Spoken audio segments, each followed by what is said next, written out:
ఏపీలో ఈ నెల 10న జరిగే స్థానిక సంస్థల ఉప ఎన్నికల వ్యవహారం రసవత్తరంగా మారింది. ఈ ఎన్నికల్ని అధికార కూటమితో పాటు వైసీపీ ప్రతిష్టాత్మకంగా తీసుకున్నాయి. దీంతో క్షేత్రస్థాయిలో మాటల యుద్ధం కాస్త దాడుల వరకు వెళ్లిపోతోంది. ఈ నేపథ్యంలో హైకోర్టులో వైసీపీ దాఖలు చేసిన రిట్ పిటిషన్పై స్పందించిన ఈసీ క్లారిటీ ఇచ్చింది. అదే సమయంలో గవర్నర్ వద్దకు వెళ్లి వైసీపీ నేతలు పులివెందులలో తాజా దాడులపై ఫిర్యాదు చేశారు.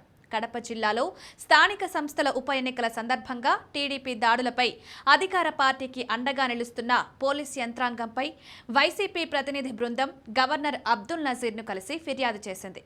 శాసన మండలి ప్రతిపక్ష నేత బొత్స సత్యనారాయణ నేతృత్వంలో పలువురు నాయకులు గవర్నర్ను కలిశారు. ఈ సందర్భంగా పులివెందుల్లో టీడీపీ శ్రేణులు పట్టపగలు మారణాయుధాలతో దాడులు చేయడం, వాహనాలను ధ్వంసం చేయడం, వైసీపీ నేతలను హతమార్చేందుకు ప్రయత్నించిన తీరు, పోలీసులు పట్టించుకోకుండా అధికార పార్టీకి ఎలా అండగా నిలిచారో ఆధారాలతో గవర్నర్కు వివరించారు.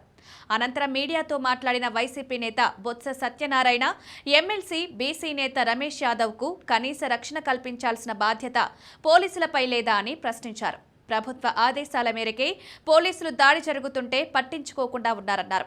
కర్నూలు డీఐజీ కోయ ప్రవీణ్ ఈ ఘటనపై చేసిన వ్యాఖ్యలు చూస్తేనే ఇది అర్థమవుతోందన్నారు. ఆయన మాటలను కూడా గవర్నర్ దృష్టికి తీసుకువెళ్లినట్లు తెలిపారు. రాష్ట్రంలో శాంతి భద్రతలు పూర్తిగా నిర్వీర్యమయ్యాయని, తక్షణం గవర్నర్ దీనిపై దృష్టి సారించాలని కోరినట్లు వెల్లడించారు. మరోవైపు స్థానిక సంస్థల ఉప ఎన్నికలపై హైకోర్టులో వైసీపీ దాఖలు చేసిన పిటిషన్పై స్పందించిన ఈసీ తాము తీసుకున్న చర్యల్ని వివరించింది. ఉప ఎన్నికలను స్వేచ్ఛగా, నిష్పాక్షికంగా, శాంతియుతంగా నిర్వహించడానికి అవసరమైన అన్ని చర్యలు తీసుకున్నామని రాష్ట్ర ఎన్నికల కమిషన్ హైకోర్టుకు తెలిపింది.